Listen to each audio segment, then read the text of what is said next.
Joanne. My answer to our oral exam was essentially based on the article by Dr. Castillo. I truly find the message of Dr. Castillo inspiring, enlightening, and relevant to the subject matter or oral exam. Said message was delivered during the symposium and workshop entitled Nurturing Science Culture. It was held at the University Hotel, UP Diliman, was organized by the National Academy of Science and Technology in cooperation with the Asian Institute of Journalism and Communication and United Laboratories. The topics discussed in her speech practically covers the important modules in our communication course. However, though the speech by Dr. Castillo may have expansively covered the areas of science and culture, she did not discuss plans of improving scientific communications in the future. Such concerns were left out as her talk was definitely limited only to the given topic of the workshop. Besides, taking up other concerns will surely make her speech very long.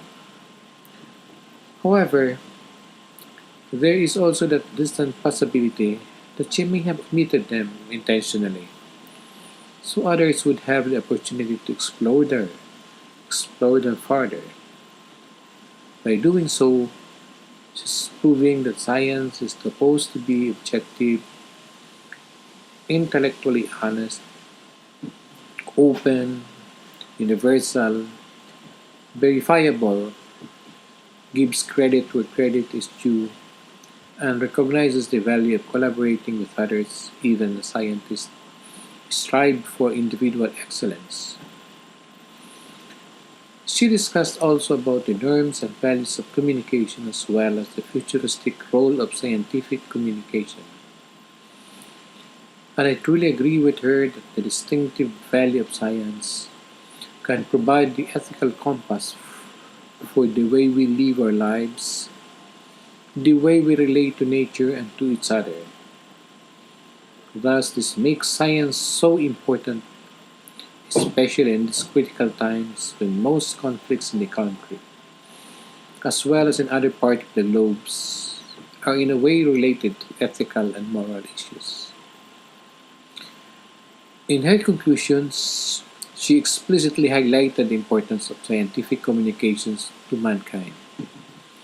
She declared that science is responsible in sustaining peace and human security in the future.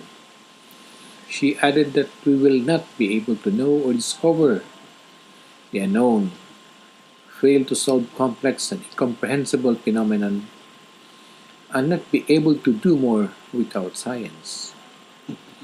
And on that note, she declared that science loses its credibility to the public when science communication fails.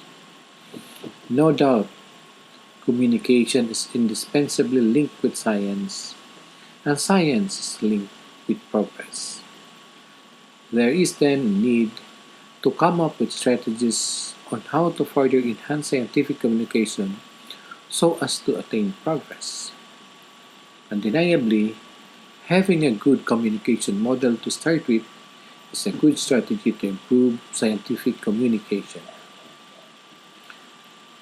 What would then be the appropriate model of scientific communication and strategies that can be applicable to all?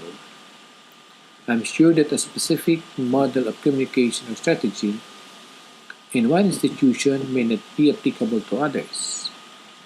What may work in the academy may not be effective in the corporate world or in cooperatives.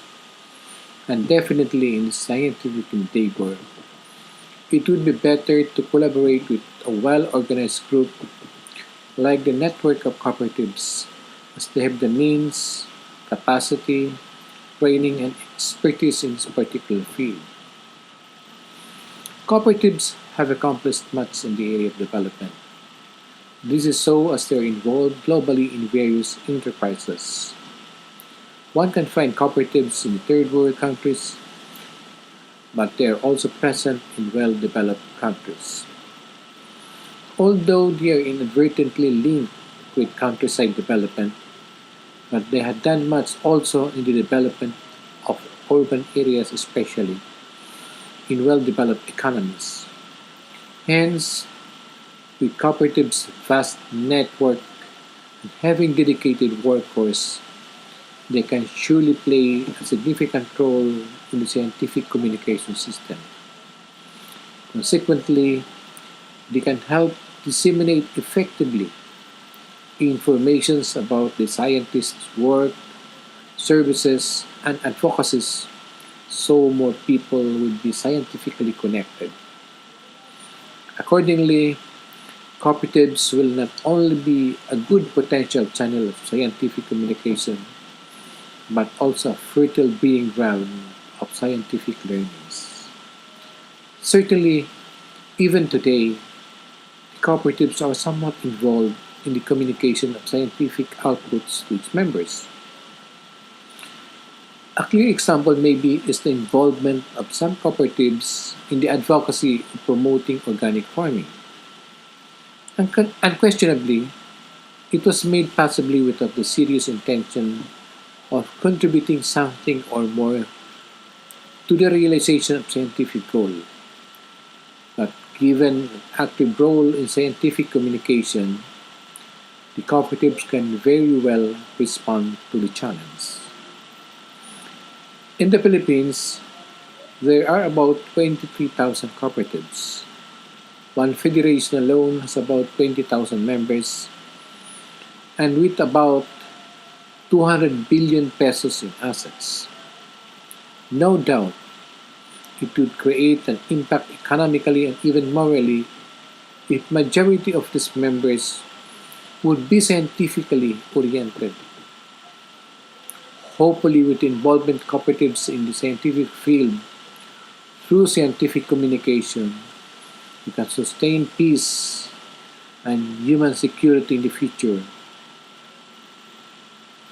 as declared by Dr. Castillo. In conclusion, a study on the potential role of cooperative in effective scientific communication is definitely a good subject for another research project. Thank you, Ma'am Joanne, and wish you and your family a Merry Christmas.